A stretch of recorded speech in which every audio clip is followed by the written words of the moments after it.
본 말씀을 가지고 감사가 열쇠다, 이런 제목으로 말씀을 나누겠습니다. 신약학자 F.F. 브루스가 골로새서 강해에서 밝힌 것처럼, 여러분, 성경은 그리스도인이 삶에서 해야 되는 윤리적인 판단에 구체적인 모든 지침을 다 가르쳐주지 않습니다. 우리가 인생을 살다 보면은 선악을 이렇게 판단해야 하는, 그러나 좀 애매한 그런 문제들이 있죠. 근데 그런 문제에 모든 구체적인 지침을 가르쳐주지 않는다는 것이죠. 왜냐하면 여러분, 성경은 윤리학 교과서가 아니기 때문이에요. 그래서 우리는 자주 윤리적인 판단을 내리기 어려운 문제를 만날 때 아주 구체적인 지침이 있기를 원합니다. 가령 이런 문제들이 있죠. 술을 마셔도 됩니까? 술 취하지 말라고 했지 술을 마시지 말라고 하지 않으셨잖아요. 마셔도 된다고 하면 몇 잔까지 되는 것입니까? 이러한 구체적인 지침을 우리는 때로는 원해요. 담배는 펴도 됩니까? 이런 것들. 이혼은 가능합니까? 만약에 그렇다면 이혼할 수 있는 조건은 무엇입니까? 11조는 오늘날 꼭 해야 하나요? 아니면 그렇지 않습니까? 이 외에도 많아요. 윤리적인 판단을 내려야 하는 그런 질문들이죠. 물론 여러분, 이런 질문들의 어떤 부분은 성경에 분명한 대답이 있습니다. 우리가 몰라서 그렇지. 있어요. 그 대답대로 하면 되는데, 문제는 우리가 순종하려고 하는 태도보다 하나님의 뜻을 사랑하고, 그래서 그 뜻에 순종하려고 하는 태도가 없다 보니까 더 구체적인 지침을 원할 때가 많아요. 그러면 그럴수록 성경은 모호하게 우리에게 말씀하십니다. 성경은 우리에게 지침을 주지 않아요. 원리를 우리에게 제공합니다. 당시 유대인들도 그러한 자가당착에 빠져 있었어요. 안식일을 거룩히 지켜야 하는데, 그럼 여러분, 하나님을 사랑함으로 안식일을 거룩히 지키면 되잖아요. 근데 궁금한 거예요. 어떻게 하는 것이 안식일을 거룩히 지키는지 구체적인 지침이 그들에게 필요했던 것이죠. 그래서 당시에 유대인의 랍비들은 미슈나라고 하는 율법 해설집을 따로 만들었습니다. 거기에 보면 장로들의 전통, 장로들이란 당시 종교 지도자들을 의미하는데, 이들의 전통에 따라서 안식일에 하지 말아야 할 것과 해야 할 것을 구체적으로 목록화했어요. 그 중에 하나가 안식일에는 일을 하지 말아야 되니까 몇 걸음 이상 걸으면 안 된다. 이런 구체적인 지침도 나와 있었어요. 유대인들이 원했기 때문입니다. 여러분, 예수님은 그들의 중심을 간파하셨어요. 그들이 안식일의 정신을 놓쳐버린 겁니다. 정말 중요한 거는 하나님을 사랑하는 거예요.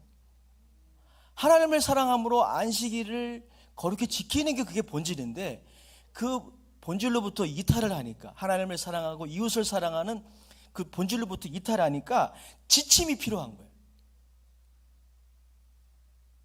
결국 여러분, 그들은 율법보다 율법 해설집을 더 권위 있게 여겼어요. 예수님이 이 땅에 오셔서 그들의 그 잘못된 전통을 깨트리셨잖아요. 예수님이 일부러 안식일에 병을 고치셨어요. 이것이 유대인들에게 굉장히 눈에 가시가 됐잖아요. 결국 여러분, 예수님을 핍박하게 된 동기가 되지 않았습니까? 이처럼 율법의 정신을 우리가 잃어버리고 구체적인 지침만을 원한다면 이러한 결과를 낳게 되는 것입니다. 그래서 성경은, 특별히 우리가 오늘 읽은 이 골로새서는 바울 서신이에요. 바울 서신은 그러한 구체적인 지침보다는 윤리적인 판단의 근본적인 원리를 우리에게 제공합니다. 오늘 나눌 부분은 바로 그 부분입니다. 그리스도인의 건강한 인간관계, 가령 건강한 부부 간의 관계, 건강한 부모와 자녀와의 관계, 건강한 이웃과의 관계에 우리는 지침을 원해요. 그런데 성경은 원리를 제공합니다. 원리가 더 중요한 겁니다. 원리를 놓쳐버리면 아무리 지침이 있어도 그냥 그거는 그냥 율법이 되어버립니다. 율법주의가 되어버립니다. 그럼 그 원리가 무엇입니까? 지난주에는 그 원리가 무엇이었죠? 그리스도를 경외하는 것, 하나님 앞에서 살아가는 것. 그것이었다면 오늘은 감사예요. 감사가 바로 그 원리입니다. 본문 말씀 15절 17절 말씀 다시 한번 같이 읽어보겠습니다. 시작. 그리스도의 평강이 너희의 마음을 주장하게 하라.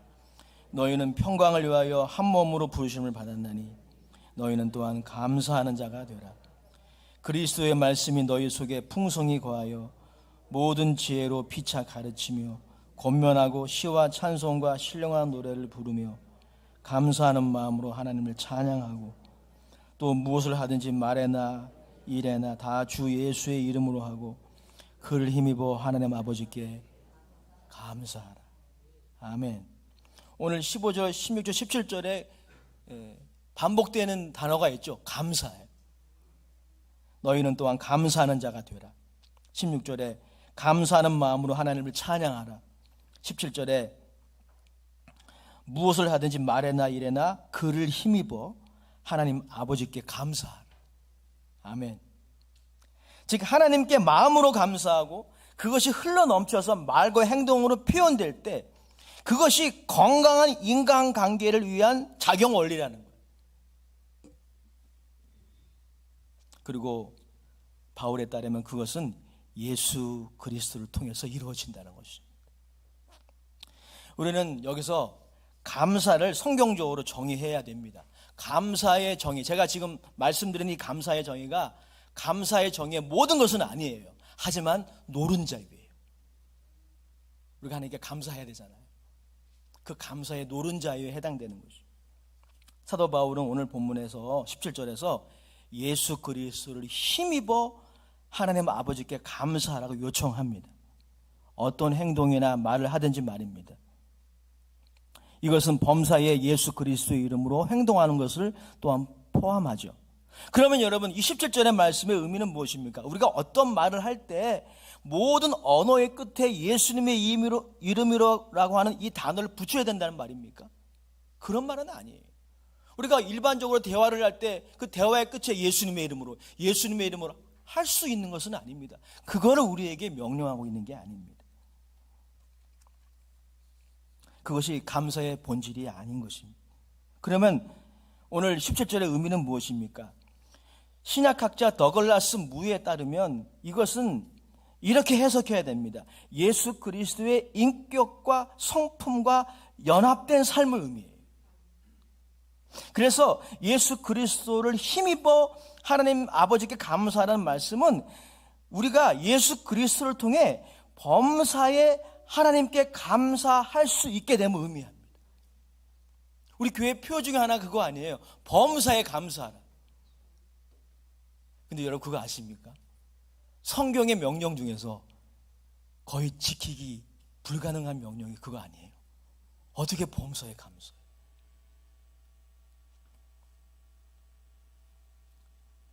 근데 여러분 성경에 비밀이 있어요.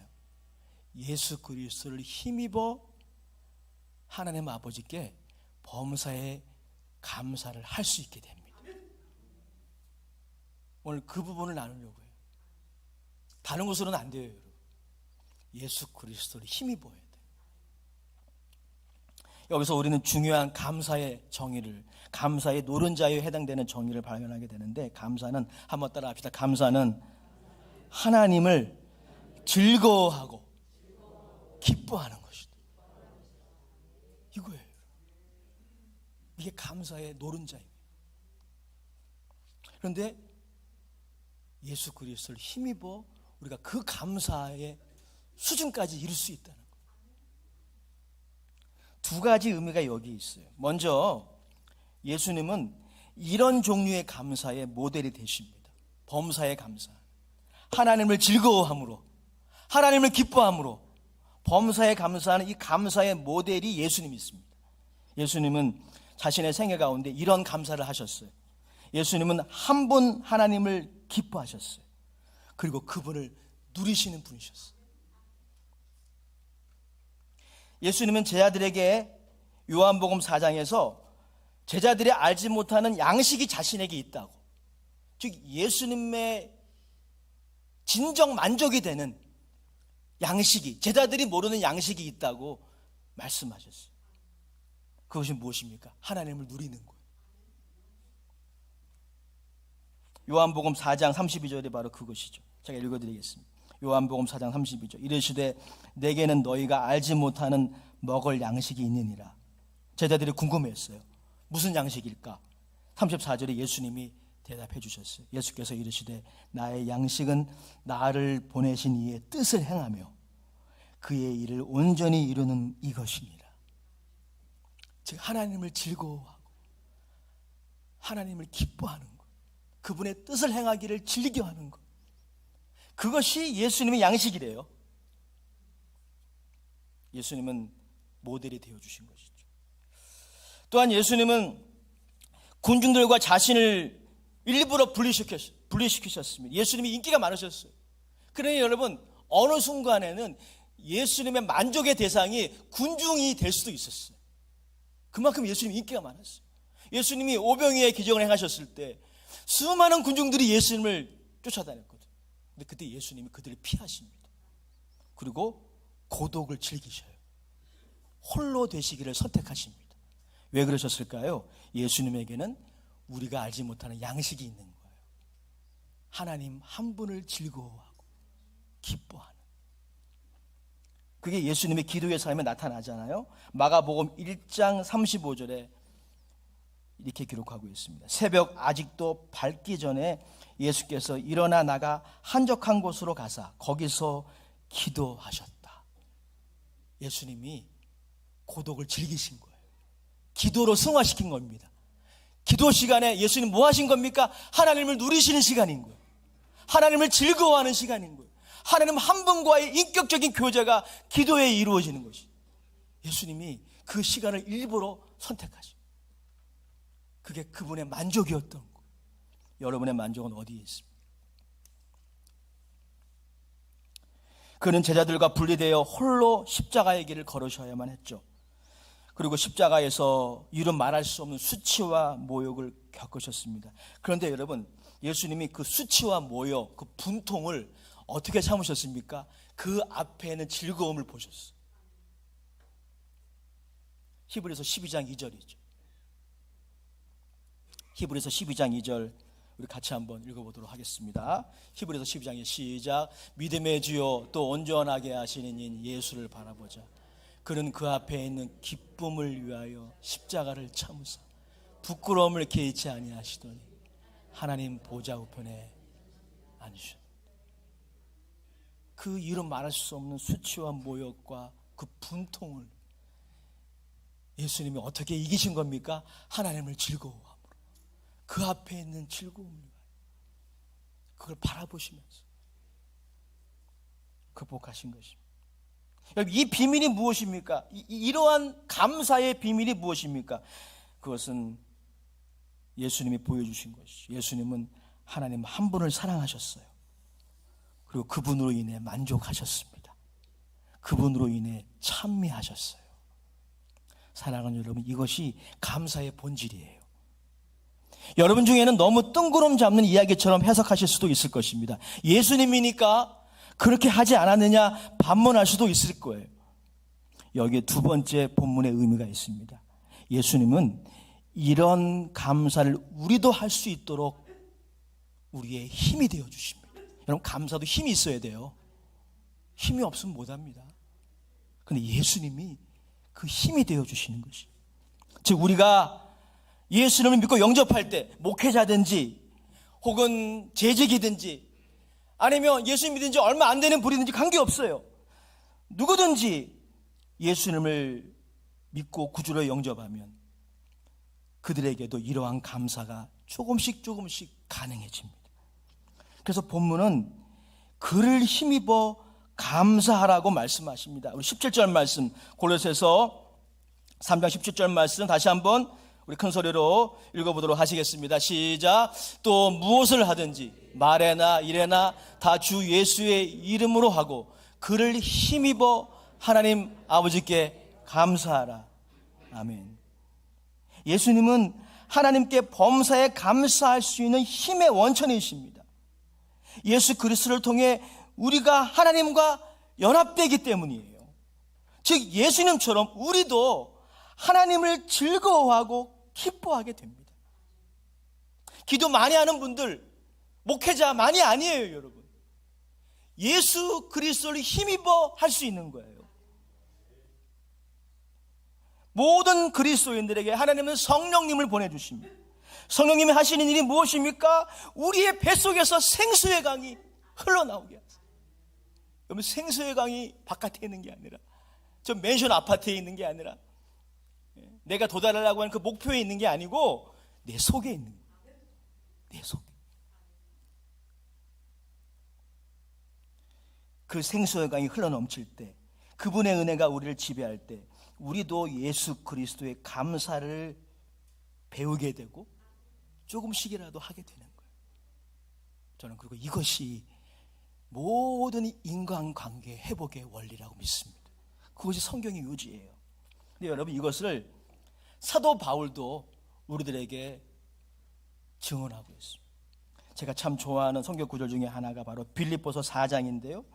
빌립보서 4장에 보면 사도 바울이 일체의 비결을 배웠다고 합니다. 빌립보서 4장 13절 말씀, 여러분들이 아주 잘하는 말씀이고 좋아하는 말씀 중에 하나입니다. 빌사 13이라고 하는 그런 구절로 명명되는 것인데 우리 다 같이 한번 읽어봐요. 시작. 내게 능력 주시는 자 안에서 내가 모든 것을 할 수 있느니라. 아멘. 이 말씀은 그 스포츠 용품 회사에서 내거는 슬로건과 다른 거예요. Nothing is impossible이라고 그러잖아요. 모든 것을 할 수 있습니다. 예수님 안에서 모든 것을 할 수 있습니다. 그런 구절이 아니에요.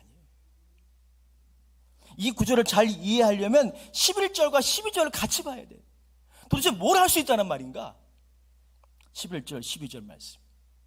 이걸 할 수 있다는 거예요. 이거. 같이 읽어보겠습니다. 시작. 내가 궁핍함으로 말하는 것이 아니라 어떠한 형편이든지 나는 자족하기를 배웠노니 나는 비천에 처할 줄도 알고 풍부에 처할 줄도 알아. 모든 일 곧 배부름과 배고픔과 풍부와 궁핍에도 처할 줄 아는 일체의 비결을 배워노라. 이걸 할 수 있다는 겁니다. 이게 우리 힘으로 안 돼요. 바울도 배웠어요. 그래서 예수님께 배운 거예요. 풍부함과 빈곤함, 사람들과 함께 있음과 고독, 사람들의 지지와 반대, 그리고 비난, 축복과 고난, 만족스러움과 못마땅함. 여러분, 이것들은 우리 인생의 찬물과 더운물처럼 반복되는 겁니다. 근데 바울은 뭐라 그래요?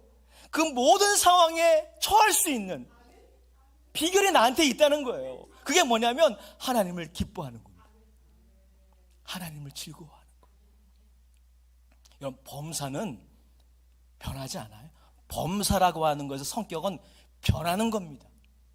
여러분이 감사하고 있는 어떤 범사가 있다고 칩시다. 그게 안 바뀌면 얼마나 좋겠어요. 감사 어렵지 않습니다. 하지만 바뀌어요. 여러분이 감사하는 조건, 원망의 조건으로 바뀝니다. 그 반대도 마찬가지. 그 모든 상황에 처할 수 있는 비결, 그게 예수 안에 있다는 거예요. 그게 여러분들이 예수님께로부터 받는 선물이에요. 목회자만이 아니고 재직들만이 아니라 모든 그리스도인들에게 이 비결을 주신다라고 하는 것입니다. 다시 말씀드리면 우리는 예수님을 통해 하나님께로 나아갈 수 있게 되었고 그분을 누릴 수 있게 됐어요. 그분과의 친밀한 교제는 어떤 기도 많이 하는 방언으로 막 오래 기도하는 영적 엘리트의 특권이 아닙니다.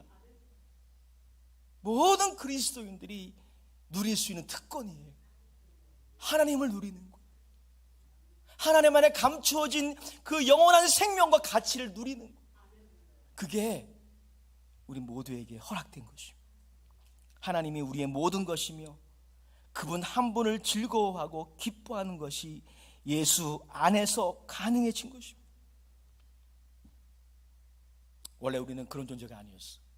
죄가 그것을 막았어요. 죄가 우리의 하나님을 대적함이 하나님과 우리의 사이를 원수 맺게 했어요. 하지만 그의 아들의 피가 그 모든 분리를 넘어섰습니다. 원수된 모든 것들을 폐지시켰어요. 고린도서 1장 20절 말씀 우리 같이 그런 의미에서 읽어보도록 하시겠습니다. 고린도서 1장 20절 시작. 그의 십자가의 피로 화평을 이루사 만물 곧 땅에 있는 것들이나 하늘에 있는 것들이 그로 말미암아 자기와 화목하게 되기를 기뻐하시. 할렐루야. 그를 통해, 예수님을 통해 하나님이 자신과 저와 여러분들을 화목하게 하셨어요. 그래서 이제 누구든지 예수 그리스도를 통해 하나님을 누리는 것이 가능해졌어요.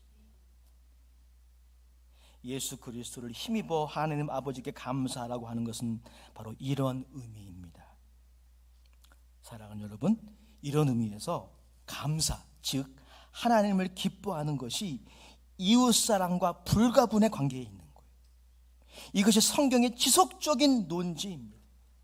미국의 설교자 존 파이퍼가 말한 것처럼 언제부턴가 우리는 기독교 신앙을 어떤 선한 행위를 위한 결단으로 이해하려고 하고 있어요. 물론 결단이 중요합니다. 어떤 행위가 중요해요. 근데 그거는 열매예요, 열매. 어떤 원리의 열매. 그 원리가 무엇입니까? 그 본질이 무엇입니까? 사랑이에요. 사랑. 우리가 하나님을 사랑할 때 그 증거가 무엇입니까? 하나님을 즐거워하는 것입니다. 의무가 중요하지 않다는 것이 아닙니다. 사랑 안에서 기쁨과 의무가 통합됩니다. 여러분, 상식적으로도 이건 이해가 될 거예요. 우리가 어떤 대상을 사랑하면 그 대상의 존재가 나의 즐거움이에요. 여러분이 자녀를 사랑하기 때문에 그 자녀의 존재 자체가 여러분의 만족이 되잖아요. 마찬가지. 우리가 하나님을 즐거워한다는 것은, 하나님을 기뻐한다는 것은 하나님을 사랑한다는 거예요. 하나님을 사랑함은 하나님을 보물로 여기는 것입니다.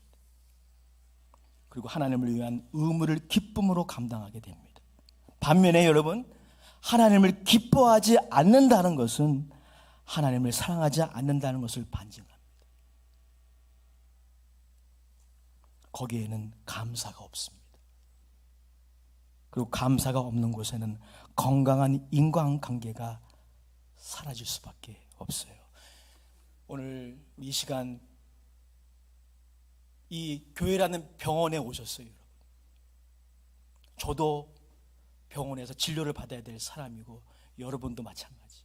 무엇을 진단해야 할까요?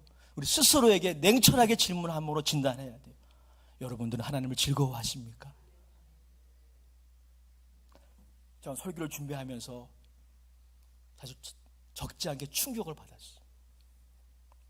하나님을 섬기긴 했으나 하나님을 즐거워하진 않았던 것 같아요. 여러분, 하나님을 섬기는 것과 하나님을 즐거워하는 것이 분리될 수가 없는 거예요. 하나님을 사랑하지 않으면서 이웃사랑의 행위를 할 수 있습니다. 하나님을 사랑하지 않으면서 설교할 수 있어요. 하나님을 사랑하지 않으면서 학생들에게 가르칠 수 있습니다. 하나님을 사랑하지 않으면서 찬양할 수 있어요. 하지만 그 행위의 진정성은 하나님을 기뻐함에 있습니다. 스스로에게 이 질문을 해야 돼. 나는 하나님을 기뻐하는가? 하나님을 즐거워하는가? 하나님이 나의 만족의 대상이 되고 있는가? 만약에 그렇지 않다면 심각하게 기도해야 됩니다. 이 질문은 이 질문에 대한 대답은 옵션이 아닙니다. 반드시 해야 돼요. 왜? 이것이 기독교 신앙의 본질이기 때문입니다. 행위와 결단은 다 열매예요. 많은 사람들은 그 행위만 보고, 아, 저 사람이 믿음이 참 좋구나, 아, 저 목사님이 참 훌륭하시네, 아, 저 장로님은 참 훌륭하셔, 그렇게 판단합니다. 또 그 반대로 판단해요. 여러분, 그건 열매에 불과해요. 본질은 사랑이에요. 하나님을 즐거워하지 않는다면, 하나님을 기뻐하지 않는다면 하나님을 사랑하지 않는 것이 중요한 것을 놓치고 있는 거예요. 여러분 기억하십시오. 하나님을 사랑하는 사람이, 하나님을 즐거워하는 사람이, 그 하나님 한 분을 인생의 만족의 대상으로 삼는 사람이 부부간의 신의를 저버리겠습니까? 그건 불가능해요, 여러분. 불가능해요. 그래서 여러분, 하나님을 사랑하는 것과 이웃사랑이 이게 분리되는 게 아닌 거예요. 하나님을 사랑하는 사람이 사기를 치겠습니까? 그건 불가능해요, 여러분. 하나님을 즐거워하는 사람이 이기적으로 다른 사람들을 짓밟고 여러분 올라가겠어요? 그거는 해서는 안 될 일이 아니라 불가능한 일이에요. 요점은 하나님을 사랑하지 않는 거예요. 하나님을 섬기긴 섬겨요. 예배도 드리고 봉사도 하고 때로는 전도도 해요. 선교도 나가요. 그러나 하나님을 사랑하지 않을 수 있어. 오늘 이 순복음 아멘교회라고 하는 이 병원에서 저도 그렇고 여러분도 그렇고 오늘 충격적으로 냉철하게 진단해야 돼요. 나는 하나님을 사랑하는가? 나는 하나님을 기뻐하는가? 나에게 하나님은 만족의 대상이신가? 아니면 다른 만족의 대상을 찾아 여러분들이 지금 계속 헤매고 있습니까? 다른 만족의 대상을 찾지 못해서 여전히 목말라 하고 있습니까? 중요한 질문이에요. 이웃사랑의 계명은 그런 의미에서 하나님을 기뻐하는 삶, 감사하는 삶과 불가분이라고 하는 설교자 존 파이퍼의 논지에 저는 전적으로 동의합니다. 이웃사랑의 계명은 하나님의 사랑과 분리된 독립된 의무가 아닙니다. 그것은 하나님을 기뻐하는 것이며 진정 기쁜 일입니다. 반대로 오직 자신만을 위해, 자신의 만족만을 위해 사는 것은 기쁜 일이 아니에요. 이게 행복이 아닙니다, 여러분. 사입의 행복이에요, 사입의 행복. 이렇게 살아가면 행복할 것 같죠? 행복하지 않아요. 마지막으로 존 파이퍼가 하나님을 기뻐하라고 하는 책에서 인용한 중국 선교의 아버지 허드슨 테일러의 글을 읽어드리고 마칠게요. 허드슨 테일러는 중국 선교의 시족격의 인물에 해당되는 분이에요. 허드슨 테일러를 통해서 중국 선교의 길이 열렸다고 말해도 과언이 아니에요. 평생을, 요즘 중국이 아니고 100년 전, 200년 전에 중국 말하는 거예요. 얼마나 여러분 복음의 불모지였습니까? 청나라 시대 때였어요. 그때 자신의 평생을 그 중국을 위해 드렸던 인물, 그가 허드슨 테일러예요. 그가 이렇게 자신의 회고록에 말했다고 합니다. 날마다 온종일 말로 다 표현할 수 없는 기쁨에 행복했습니다.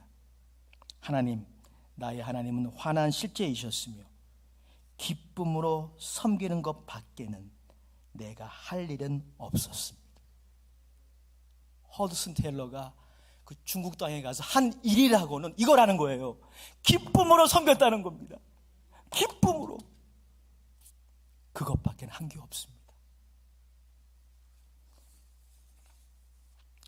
사랑하는 여러분, 여기에 역설적인 진리가 있습니다. 하나님을 사랑하지 않음, 그분을 즐거워하지 않음은 감사 없음을 낳습니다. 그리고 그것은 우리를 혹자가 표현한 것처럼 7가지의 치명적인 죄로 인도해요. 마셜 시걸이 당신의 행동에 숨겨진 7가지 치명적인 죄라는 책에서 언급한 교만, 시기, 분노, 나태, 탐욕, 탐심, 정욕, 이것으로 우리를 인도해요. 이것들이 우리 가정을 파괴하는 거 아닙니까? 우리 교회 모든 관계를 파괴하는 게 언어가 다르고 언어도 똑같잖아요, 여러분. 근데 한글 쓰잖아요. 근데 왜 이렇게 하나가 안 됩니까? 경험이 달라서요? 문화가 달라서요? 아니에요, 여러분. 이것들이 우리의 관계를 파괴하는 거예요. 교만, 시기, 분노, 나태, 탐욕, 탐심, 정욕, 이것이 우리의 가정을 파괴하고 우리의 공동체를 파괴하고 이간하는 것입니다. 반대로 이것을 극복하는 것은 무엇일까요? 마셜 시걸에 의하면 하나님 안에 감추어진 온전하고 영원한 행복을 누리는 것입니다. 하나님을 기뻐하는 거예요. 즐거워하는 거예요. 그것이 바로 감사예요. 오늘 하나님을 사랑함으로, 하나님을 기뻐함으로 다시 회복하시기를 주의 이름으로 축복합니다. 그때 남편과 아내 사이에, 부모와 자녀 사이에, 이웃과의 관계에 억지로가 아니라, 마지못해서가 아니라 기쁨과 사랑의 섬김이 이루어질 것입니다. 감사, 따라합시다. 감사.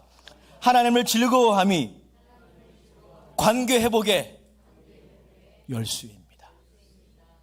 아버지 하나님, 오늘 저도 우리 사랑하는 장로님, 안수 집사님, 권사님, 우리 모든 성도님들, 우리 순복음 아멘교회라는 이 병원에 와서 자가진단하기 원합니다. 나는 하나님을 즐거워하고 있는가? 하나님을 기쁨으로 섬기고 있는가? 아니면 그렇지 않은가? 만약에 그렇지 않다면 성령 하나님, 다시 우리 속 안에 있는 생수의 강이 흐르기 원합니다. 나를 지배하기 원합니다. 다시 회복하기 원합니다.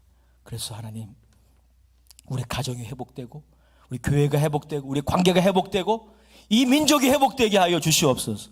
예수님의 이름으로 감사하며 기도합니다.